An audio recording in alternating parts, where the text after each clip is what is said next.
sahabat sehat, kembali lagi di Camping, cari informasi penting seputar layanan RSA UGM.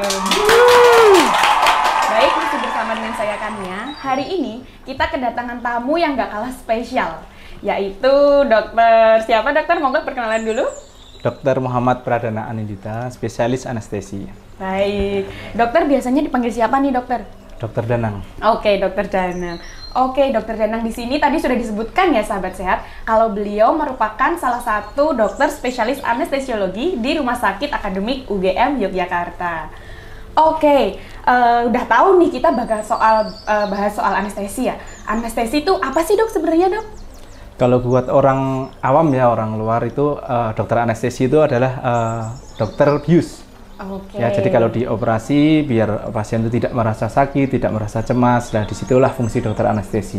Oke, jadi biasanya yang membius sebelum dilaksanakan operasi ya dok? Iya. Kan operasi itu sakit ya? Nah, untuk mematikan rasa sakitnya itu.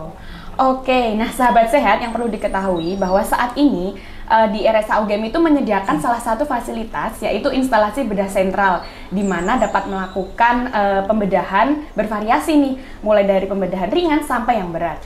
Nah, adapun IBS atau instalasi bedah sentral itu sendiri sudah mengimplementasikan surgical fast track di mana memiliki keunggulan yang pertama, operasi minim rasa sakit, yang kedua, mengurangi risiko disfungsi organ, yang ketiga, meminimalkan morbiditas, dan yang keempat, meningkatkan pemulihan dan mengurangi waktu rawat inap. Dan tentunya dokter serta tenaga kesehatan yang ikut campur dalam operasi itu sudah profesional. Benar dokter? Betul sekali Mbak. Satunya adalah dokter Pradana. Ini nih sahabat sehat.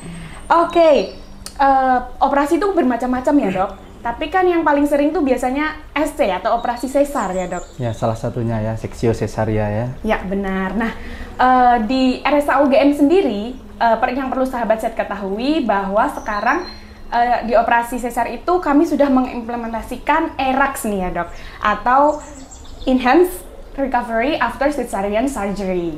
Nah, kira-kira yang pengen sahabat sehat ketahui nih dokter, ERAX tuh apa sih dok? Oke, jadi kalau untuk ERAX ya, ERAX itu tadi sudah disampaikan Mbak Kania ya, ERAX atau Enhanced Recovery After Cesarean Section ya, atau operasi sesar.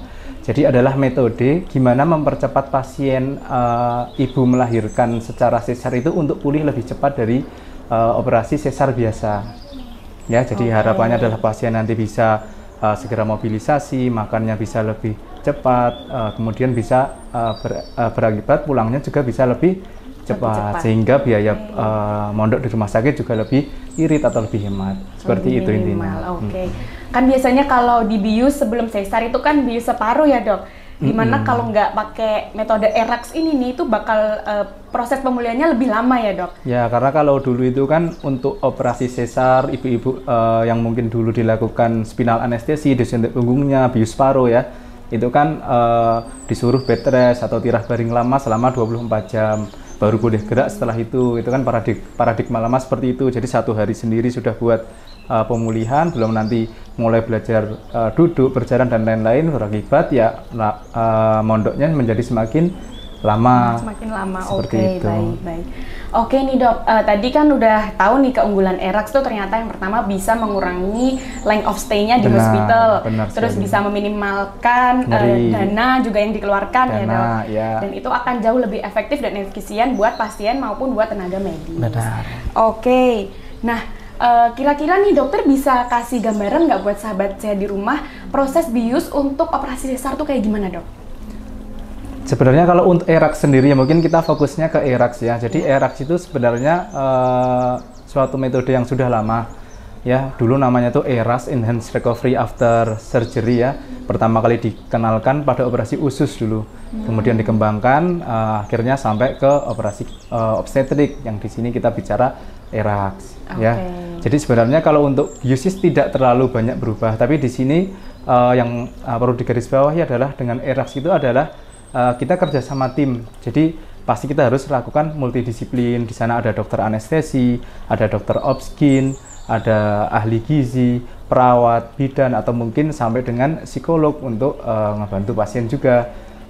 Jadi mereka menjadi satu tim, dan di mana ERAX sendiri ini harus dilakukan perioperatif metodenya, preoperatif atau sebelum operasi, intraoperatif atau postoperatif. Jadi hal-hal apa saja itu nanti yang harus dipenuhi untuk menjadi parameter kesuksesan dari ERAX ini itu sendiri. ya. Oke dok. Terus nih dok, tadi udah disebutin kan cara-caranya, kemudian keunggulannya. Nah, kira-kira apakah semua kondisi kehamilan yang mau dilakukan operasi sesar nih dok, bisa menggunakan metode ERAX dok? Kalau untuk apakah semua, sebenarnya mungkin tidak bisa semua ya, karena kita kan harus penuhi itu komponen preoperatifnya atau intraoperatif atau postoperatif.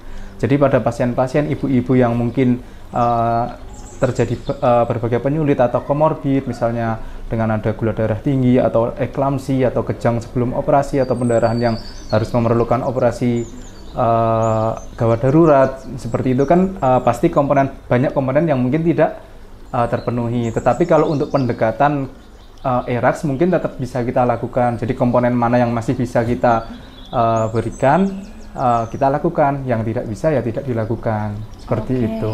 Contohnya komponen itu seperti kalau pada metode SC konvensional kayak puasa itu kan disuruh 8 jam ya. Iya biasanya. Dan kalau pada ERAX itu kita bisa puasa itu menjadi 2 jam preoperatif itu ibu hamil masih boleh minum larutan gula, seperti itu salah satunya. Jadi harapannya adalah ibu hamil itu memiliki energi yang cukup untuk nanti menjalani operasi sesar itu. Oke, berarti lebih ringan juga ya dok ya. Oke, nah selanjutnya dok, tadi berbicara soal komponen nih. Kira-kira fasilitas apa aja sih dok yang di RSA UGM itu untuk mendukung metode ERAX itu dok? Kalau untuk komponen, saya rasa di RSA ini sudah lengkap ya, sudah ada semua ya. Kalau preoperatif kan seperti kita harus batasi puasanya, tidak boleh terlalu lama. Kemudian tadi untuk pemberian larutan gula atau makanan minuman berkarbohidrat tadi, di sini kita juga sudah punya ahli gizi yang sudah menghitungkan. Kemudian dilakukan edukasi, ada tim laktasi ataupun bidan di ruangan yang siap memberikan edukasi apa sih itu ERAX. Pasien itu juga harus berhak mendapatkan informasi terkait apa itu ERAX, sampai nanti bagaimana menyusui, bonding ke bayinya, kapan boleh berjalan, kapan dilepas kateter, itu semua dijelaskan di situ.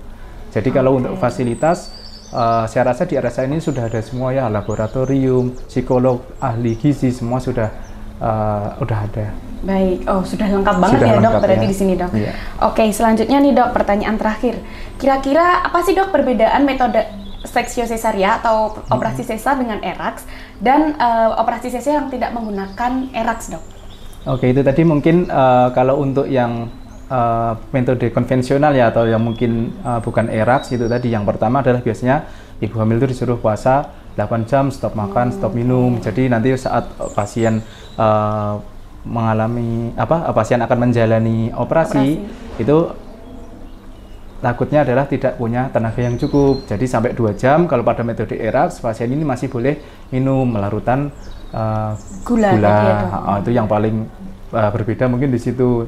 Terus yang kedua, nanti obat-obat anestesi yang digunakan juga lebih minimal, dosis yang digunakan lebih minimal, tetapi menggunakan multimodal. Jadi berbagai macam jenis obat dengan dosis yang minimal. Harapannya adalah pulihnya untuk bisa bergerak lebih cepat, tetapi nyeri untuk pasca operasinya bisa lebih lama. Jadi pasien harapannya dalam 0 sampai 8 jam pasien sudah berani bisa duduk sampai dengan turun dari bed dan berjalan ke kursi di dekatnya, itu target dalam 8 jam.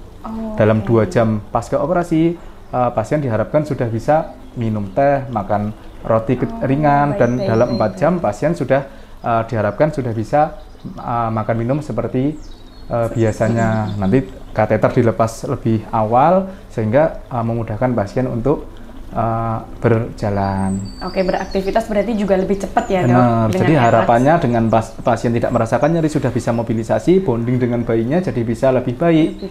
Karena dia sudah tidak nyeri, jadi hubungan dengan bayinya juga lebih baik. Oke, berarti dengan metode ERAX nih, sahabat sehat yang ada di rumah yang mungkin tertarik, itu jauh lebih efisien, baik dalam harga, baik kemudian dalam menjalankan aktivitas, lama rawat, nyeri juga ya dok ya. Benar. Baik, jadi Sahabat sehat, apabila sahabat sehat tertarik untuk melaksanakan operasi sesar dengan menggunakan ERAX, bisa langsung ke RSA UGM dan menghubungi Poliopjin. Di Poliopjin itu tersendiri tersedia poli pagi, poli sore, dan poli eksekutif. Untuk info selanjutnya bisa kunjungi di website kami yang ada di sini. Nah, sahabat sehat, kita udah dengar soal metode ERAX dari A sampai Z bersama Dr. Danang hari ini. Oke, saya kira cukup sekian terkait pembahasan ERAX. Apabila sahabat sehat masih memiliki pertanyaan, silahkan tulis di kolom komentar. Dan jangan lupa like serta subscribe channel RSA UGM. Oke, sampai sini dulu. Jangan lupa untuk stay di video camping selanjutnya. Cari informasi penting seputar layanan RSA UGM. Dah.